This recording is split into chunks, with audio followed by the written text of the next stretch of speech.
Having a wounded inner child can be very, very difficult and very complex to solve.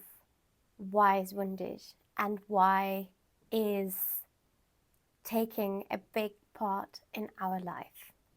Now, you might not have heard of the inner child work. You might not have fully acknowledged that your difficult decisions and your difficult rants or anger sometimes might stem from that inner child being neglected. Today I want to share with you some tips and some reasons why we need to acknowledge our inner child to feel more fulfilled as adults and to be better parents for those that have kids, and also to be better people and understand ourselves better. Let's not forget, we have been children before, and sometimes through that lens of a child, certain things that occur to us might feel completely devastating at that time, and they might have felt very, very tough to overcome, so much so that we have buried them out.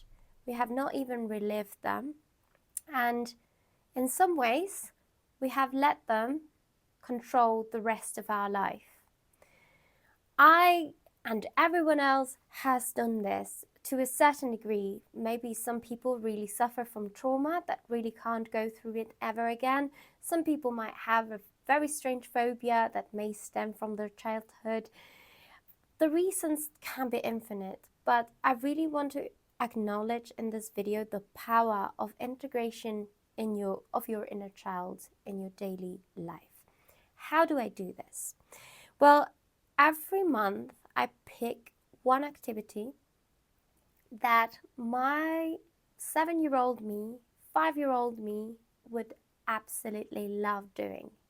Whether it was playing about, whether it was painting, whether it was eating late, staying up late and watching a film, whether it was rewatching films that I had not seen for ages, I really save that date for that special time of the month with myself and with my inner child. And I allow her to be. I allowed her to come out with ease. I acknowledge her because I don't want my inner child taking over my adult life decisions. Now, you can choose doing whatever you decide, whatever you like doing is as simple as that as a child. And you can also have that time, rather than doing something, just writing to your old 7-year-old self that needed a certain pick-me-up at a certain time. How do we recall those times? Well, the easiest way, if you have any sort of videos or photos, is to go through those, pick a moment, sit with it, and write. If you want to write, you can write. If you want to talk it out, do so as well.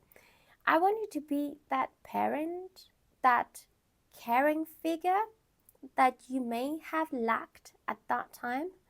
And I want you to give her that reassurance that you needed at that time. Tell her everything is going to be okay.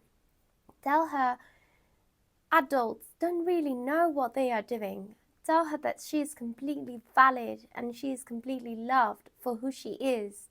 Tell her that her emotions are fully understandable and that they are fully valid as well. And she has all rights to be upset. Change the gender if you feel like you need to and you're a man watching this. So I want you to be that father or mother figure, even older sister figure to your inner child, because that is going to make it very easy for whenever you have a very tough decision to make or a very difficult conversation to have or a very bad rant with some family member of yours, etc. Because the more you connect with your inner child, the less the wound of that inner child is going to affect those conversations, those decisions, those difficult times that you may relive. having a conversation with your past self, it's so enriching because you no longer let her or him take the full ownership of that decision. When we were wounded in the past, just as children, I'm just talking about children because, you know, when it comes to teenage time, it's really hard. But a teenager that has a childhood wounded is completely different than just someone that is fully healthy, so to say.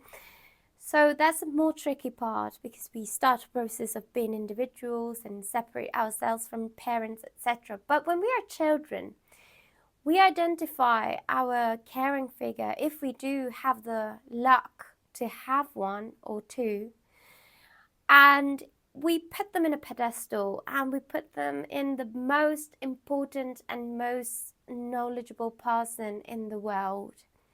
If we're lucky enough, like I said, to have caring parent figures, if we are orphans, that is even more tricky because we may feel that wound of abandonment. If we had a very tragic thing happen to us, sometimes as children we may feel it's our fault.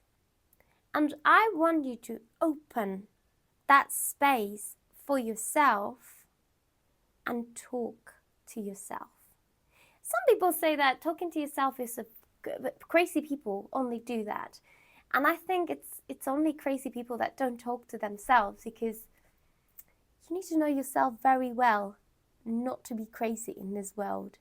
And for that, you have to continue a very healthy dialogue and a healthy sort of connection with yourself. So from this video, I want you to take out two things. One, acknowledge your inner child. It exists.